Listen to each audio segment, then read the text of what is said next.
to the podium, someone who is extremely knowledgeable on these issues, has studied it, and is here to talk a little bit about the results of that study. Andy Van Clunen from the National Skills Coalition.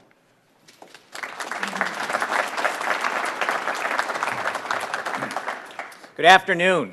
Thank you, Lieutenant Governor. Thank you, Governor O'Malley, President Dukes, everyone here in Maryland. First, thanks for having me here today to be a part of this announcement and to be in this beautiful building.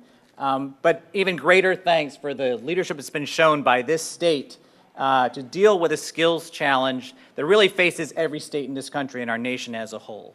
We are thrilled, as a national organization is working across a number of different states, to be able to be here with you today to what we think is going to be something that's going to set the bar much higher in terms of what every state could be expected to do to try to raise the skills of their workers. The National Skills Coalition, we're a diverse coalition of business leaders, labor leaders, community colleges, community-based organizations, leaders from the public workforce system. We work a lot down in Washington, D.C. to put these issues on the political radar screen, to help them think about how to deal at a national level with skills challenges, listening to people like those of you here in Maryland who've been grappling with these issues for a number of years. And we do work across a number of states as well. And there are many governors who want to raise the skills of their workforce, but I have to tell you that by this announcement today, by the Skills2Compete Maryland initiative, the goal of raising a substantial number of Maryland residents to 2 years of education and training past high school, the commitment to actually track the state's progress towards achieving that goal, that is a standout proposition. That is not being done in any other state in this country, and I want to congratulate the governor and everybody here in Maryland who's been working on that initiative.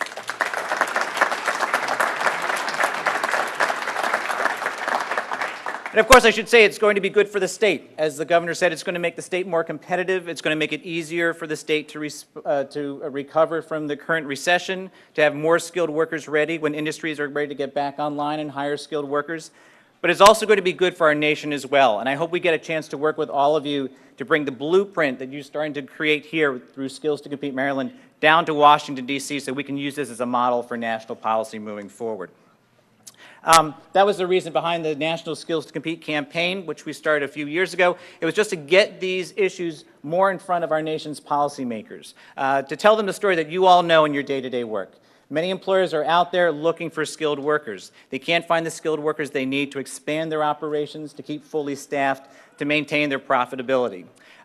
Many of those workers are going to require a bachelor's or graduate's degree, including in the STEM fields, and we need to do a much better job to address those needs.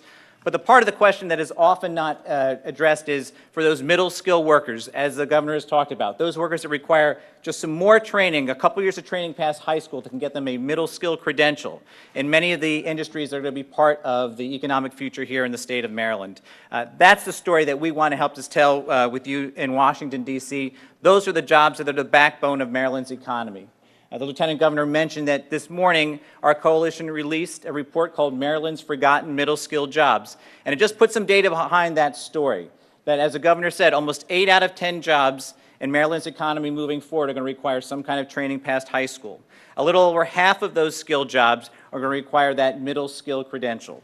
And unfortunately, right now, about a third of the state's workforce has those credentials, has those skills, and are ready to move into those jobs. That's a skills gap. I have to tell you, it is a skills gap that is in every state in this country. It is not odd for Maryland to be facing that challenge. What's distinctive about Maryland is that over the past several years, they've been working actively to address those issues across a range of different policies: adult education, career and technical education, job training under our workforce investment system, higher education, trying to bring all of those together.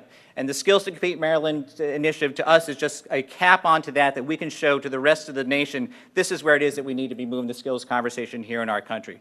So I thank you for all of the work that you've done. President Dukes mentioned that just a year ago, President Obama had talked about, he wanted to also talk about not just increasing the number of college degrees that we have in this country, but that we're getting every person in America some level of training past high school.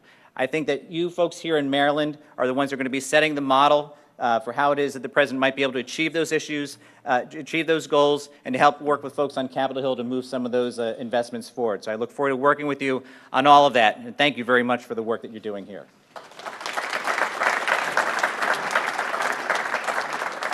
And And I should mention that the Governor's Workforce Investment Board has been a big part of some of the communication that we've been doing down in Washington, D.C. With that, I'm very pleased to get the chance to introduce Bill Robertson, who's the President and CEO of Adventist Healthcare. He's the Chair of the Workforce Investment Board, a champion on workforce development issues here in the state, as well as within the healthcare industry. Bill.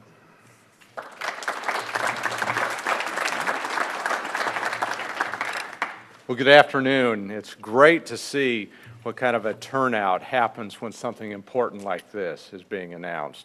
I first thought it was my email that I sent out about this, and then I remembered that it was the governor was going to be here. So, Andy, thank you for highlighting the challenges and opportunities that we do have here in Maryland, and for being a champion for skills across the nation, not just here in Maryland, but across the United States.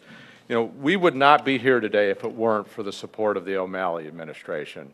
I have said frequently that our governor has put the G back in GWIB, and this is one significant illustration of how he's done this. In late December, the Governor's Workforce Investment Board endorsed the Skills2Compete initiative as something we thought was in the best interest of the state, and Governor O'Malley has been a champion of that on behalf of the state, and I want to thank you for your leadership in that, Governor O'Malley.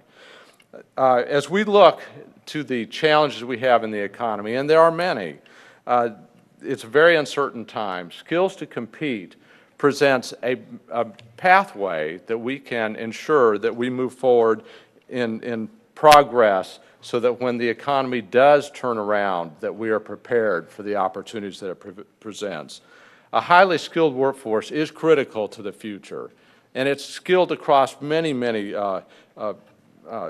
levels of the economy. It's not just at the high level, it's at the middle level specifically. And I think that this is the best way for the middle class of our society to have the opportunity to compete well into the future.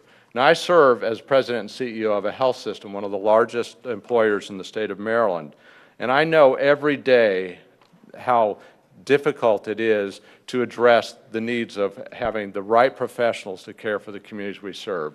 And it's professionals across the whole spectrum of skills. And this is an initiative that really gets my attention because it helps get at what we struggle with every day in healthcare, not just in my organization, but in all of healthcare. And it's not just in healthcare. It's in the biosciences, and it's in engineering, and it's in the IT fields, and it's in BRAC. It's in all of the areas that our economy works. When we look at bringing businesses to our state, or when we look at starting businesses in our state or expanding businesses, one of the crucial factors to making business successful, in fact, I'd say it's the key factor, is having the right people to do the work that that business is seeking to do. And this Skills2Compete initiative is about making sure that that resource is the most attractive of any place in the United States. I'd say any place in the world, because that's where we have to compete. We have to compete as a global presence. And so as we move from today into recovery, as we move towards the future, this Skills2Compete initiative is about making sure we're ready to compete today and the future. It's my privilege now to introduce someone who I've